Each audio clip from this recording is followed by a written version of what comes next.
പാകിസ്ഥാനിൽ നിന്നുള്ള ചില വിവരങ്ങൾ പറയാമെന്ന് പറഞ്ഞില്ലേ, എന്താ സാർ അത്? പാകിസ്ഥാനിലെ കാര്യങ്ങൾ വലിയ രസമാണ്. നമുക്ക് രസം. ഈ പാകിസ്ഥാനിൻ്റെ രസമാണെന്ന് അറിയില്ല. നമ്മൾ പറയില്ലേ, ഈ എലിക്ക് പ്രാണവേദന, പൂച്ചയ്ക്ക് വീണവായന. പൂച്ച വീണ വായിക്കുമെന്ന് എനിക്കറിയില്ല. ഏതായാലും എന്ന് പറയുന്നത് കഴിഞ്ഞ 3 ദിവസമായി പാകിസ്ഥാനിൽ അത്ര നല്ല സുഖകരമായ അവസ്ഥയല്ല. കാരണം അജ്ഞാതൻ പൂണ്ട് വിളയാടുകയാണ്. അജ്ഞാതൻ പൂണ്ട് വിളയാടിയ ആദ്യത്തെ സംഭവം പറയാം. ഇന്ന് വെളുപ്പിനൊരു സംഭവം ഉണ്ടായി. അതിലേക്ക് വരുന്നതിന് മുമ്പ് മിനിഞ്ഞാന്നുണ്ടായ സംഭവം പറയാം. മിനിഞ്ഞാന്ന് പാകിസ്ഥാനിലെ കറാച്ചി ഇൻ്റർനാഷണൽ കണ്ടെയ്നർ ടെർമിനലിൽ 20 വലിയ കണ്ടെയ്നറുകൾ അതീവ സുരക്ഷയോടെ കൊണ്ടുവന്ന് ഇറക്കിയിട്ടുണ്ട്. അതിനെക്കുറിച്ച് പറയുന്നത്, പാകിസ്ഥാൻ പറയുന്നത് അത് ലിത്തിയം ബാറ്ററി കണ്ടെയ്നറുകൾ കൊണ്ടുവന്നാണെന്ന് പറയുന്നത്. പക്ഷേ സോഷ്യൽ മീഡിയ മുഴുവൻ പറയുന്നത് അങ്ങനെയല്ല. പാകിസ്ഥാന് ഇപ്പോൾ അസിം മുനീർ സ്ഥിരമായി ട്രംപിൻ്റെ കൂടെ കഞ്ഞി കുടിക്കാൻ പോകുന്നുണ്ടല്ലോ. അങ്ങനെ കഞ്ഞി കുടിക്കാൻ പോകുന്നതിൻ്റെ സംഭാവനയായിട്ട് ഇവിടെ ഒന്ന് വൃത്തി പണി ചെയ്യുന്ന വഴിക്ക് പുള്ളിയുടെ ഷൂ ഒക്കെ പോളിഷ് ചെയ്ത് കൊടുക്കും. അങ്ങനെ ട്രംപ് പറയുന്ന കാര്യങ്ങളൊക്കെ ചെയ്തു കൊടുത്ത് വിനീത വിധേയനായിട്ടുള്ള നിൽക്കുന്ന പട്ടേലരായിട്ട് നിൽക്കുകയാണ് ആര്? അസിം മുനീർ. അതുകൊണ്ട് ഇടയ്ക്കിടയ്ക്ക് ട്രംപ് കുറച്ച് സമ്മാനം കൊടുത്തു. കുറച്ച് സമ്മാനം എന്ന് പറഞ്ഞാൽ 20 കണ്ടെയ്നർ നിറച്ച് യുദ്ധോപകരണങ്ങൾ പാകിസ്ഥാന് ട്രംപ് സംഭാവനയായിട്ട് കൊടുത്തു. അത് കറാച്ചി ഇൻ്റർനാഷണൽ കണ്ടെയ്നർ ടെർമിനൽ അതീവ സുരക്ഷയോടെ ഇറക്കി വെച്ചു. ഇനി അത് മിലിറ്ററി ട്രക്കുകളിലൊക്കെ കയറ്റി, കണ്ടെയ്നർ ട്രക്കുകളിൽ കയറ്റി മിലിറ്ററി ബേസുകളിലേക്ക് കൊണ്ടുപോകണം.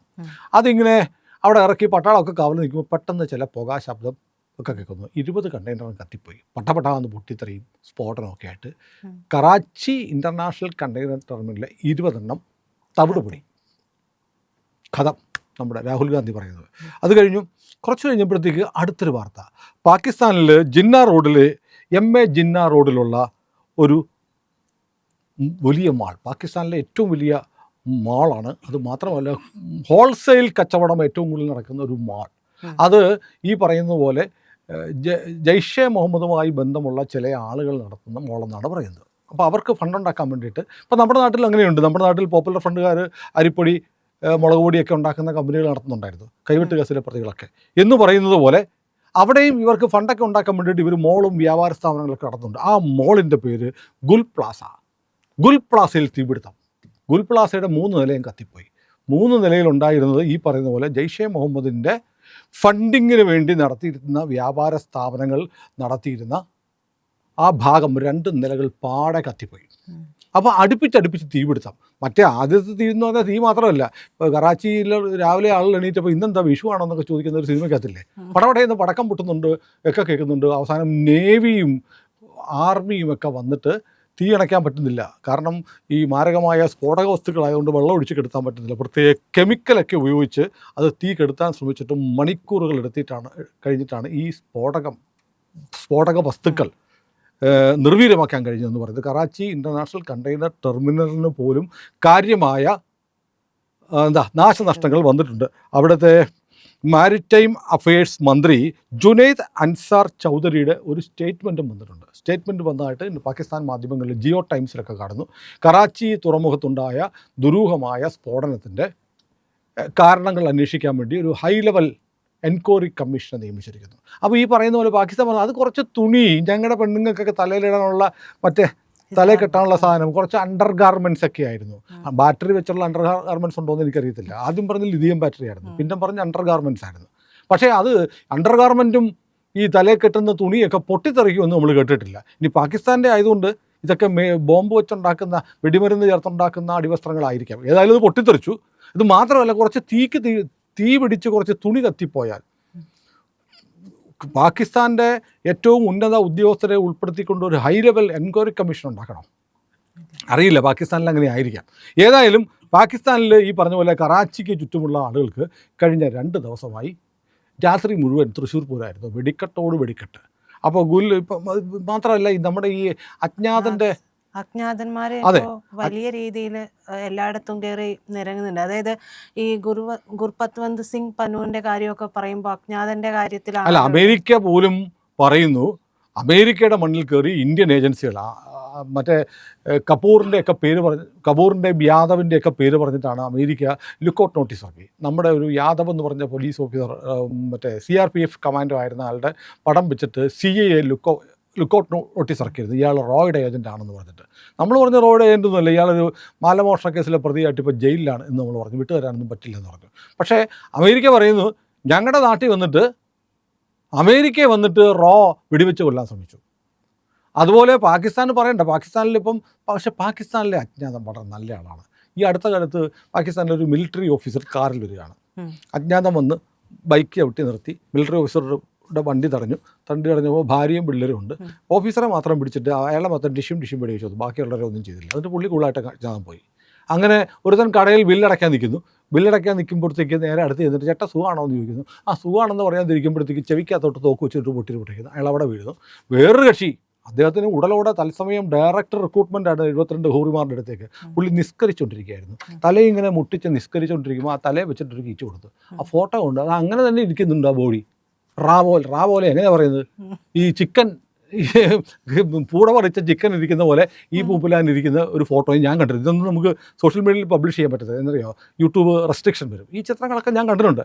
അപ്പം അജ്ഞാതൻ വളരെ ഡീസൻ്റാണ്, അധികം വേദനിപ്പിക്കാതെ ഒറ്റ നിമിഷം കൊണ്ട് പണി തീർത്ത് പോകുന്ന അജ്ഞാതൻ. നീ ഇപ്പം ഹാദിയുടെ കാര്യം കണ്ടില്ലേ, ബംഗ്ലാദേശിൽ ഹാദി, അയാൾ ഡാക്ക 9 സീറ്റിൽ നിന്ന് മത്സരിക്കാൻ നിന്നാണ്. ഇപ്പോൾ അവിടുത്തെ വിദ്യാർത്ഥി സംഘടനയുടെ നേതാവ്, ജമാഅത്തെ ഇസ്ലാമിക്കാരനാണ്. അവൻ എന്താ പറഞ്ഞത്, അവൻ ഒരു പ്രസംഗം അങ്ങ് പ്രസംഗിച്ചേ ഉള്ളൂ. ഇന്ത്യ ഒരുപാട് കളിക്കരുത്, വേണ്ടി വന്നാൽ ഇന്ത്യ ഞാനങ്ങ് വെട്ടിമുറിച്ച് കളയും, നിങ്ങളുടെ ചിക്കനൊക്കെ അങ്ങ് മുറിച്ചാൽ ബാക്കി 7 സംസ്ഥാനങ്ങൾ ഇന്ത്യയിൽ നിന്ന് പോകും, അത് ഒന്നെങ്കിൽ ചൈന കൊണ്ടുപോകും, അല്ലെങ്കിൽ ഞങ്ങളെടുത്ത് വേറെ രാജ്യമൊക്കെ എന്ന് പറഞ്ഞിട്ട് ഈ ചങ്ങാതി പ്രസംഗിച്ച ഓർമ്മയുള്ളൂ. പ്രസംഗിച്ച് കഴിഞ്ഞ് റിക്ഷായി പോകുമായിരുന്നു. റിക്ഷയുടെ പുറകെ ഇരുന്ന് പോകുമ്പോൾ മുഖം മറച്ച 2 പേരും ബൈക്ക് വന്നിട്ട് 2 കീച്ചു കൊടുത്തു. വെടിയുണ്ട കയറി അവസാനം ഇയാൾ ചത്തുപോയ വലിയ പ്രശ്നമാണല്ലോ എന്ന് ഓർത്ത് യൂനിസ് കളവൻ ഇയാളെ ഹെലികോപ്റ്ററിലോ വിമാനത്തിലൊക്കെ കയറ്റി സിംഗപ്പൂരിൽ കൊണ്ടുപോയി.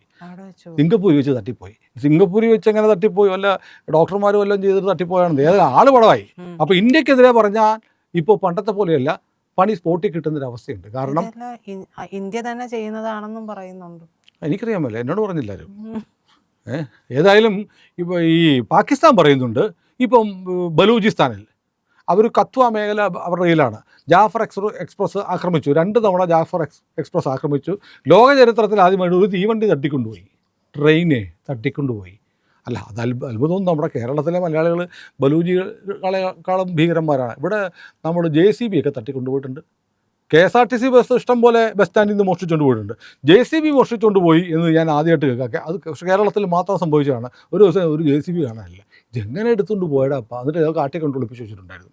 അപ്പോൾ ഇങ്ങനെയൊക്കെ നടക്കുന്നുണ്ട്. ഇപ്പോൾ ജാഫർ എക്സ്പ്രസ് തകർത്തത് റോയാണ്, ഇന്ത്യയാണെന്ന് പാകിസ്ഥാൻ സൈന്യത്തിൻ്റെ ഇൻ്റർ സർവീസസ് ഇൻ്റലിജൻസ് എന്ന് പറയുന്ന ഇൻ്റർ സർവീസ് ഇൻ്റലിജൻസ് PR എന്ന് പറയുന്ന ഏജൻസി പത്രസമ്മേളനം നടത്തി പറഞ്ഞു. ജാഫർ എക്സ്പ്രസ് ആക്രമണത്തിന് മുന്നിൽ ഇന്ത്യയാണ്. പാകിസ്ഥാൻ ഇങ്ങനെ പലപ്പോഴും, പാകിസ്ഥാനിൽ ആര് പോകുന്ന വഴിക്ക് ആരെങ്കിലും അടികൊണ്ട് ചെത്താലും അയ്യോ റോ എന്ന് പറയും. ഇപ്പോൾ പേടിയാണ്. പുറത്തിറങ്ങിയാൽ ഒരാൾ പാകിസ്ഥാൻ പട്ടാളക്കാർക്കും ഭീകരന്മാർക്കും നടന്നു പോകുമ്പോൾ പേടിയാണ്.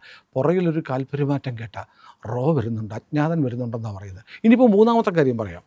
മൂന്നാമത്തെ കാര്യം എന്ന് പറഞ്ഞാൽ ഇന്ത്യക്ക് ഏറ്റവും വേണ്ടപ്പെട്ട 2 പേരുണ്ട്. ഒന്ന് ദാവൂദ് ഇബ്രാഹിം, രണ്ടാമത്തെ ഹാഫിസ് സയ്യിദ്. അറിയാമല്ലോ, മുംബൈ ഭീകരാക്രമണത്തിൻ്റെയൊക്കെ ശില്പിയായ ഹാഫിസ് സയ്യിദ്. നമ്മൾ പിടികിട്ടാ പുള്ളിയായിട്ട് പ്രഖ്യാപിച്ചിരിക്കുകയാണ്. ഞാനിത് പറയുമ്പോൾ പെട്ടെന്ന് ഞാൻ ഒവൈസി ഓർക്കും. ഒവൈസി എന്തൊക്കെ പറഞ്ഞാലും അയാൾ ഇന്ത്യയുടെ ഒരു കാര്യം വരുമ്പോൾ ആത്മാഭിമാനത്തോടെ തലയോർത്തി നിന്ന് ഞാൻ ഇന്ത്യക്കാരനാണെന്ന് പറയും. ലോകം മുഴുവൻ നടന്ന് ഇന്ത്യക്ക് വേണ്ടി ഓപ്പറേഷൻ സിന്ദൂറിനെ കുറിച്ച് പറയാൻ ഇന്ത്യ അല്ലെങ്കിൽ പ്രധാനമന്ത്രി അയച്ച കൂട്ടത്തിൽ ഒരാൾ ഒവൈസി ഉണ്ടായിരുന്നു.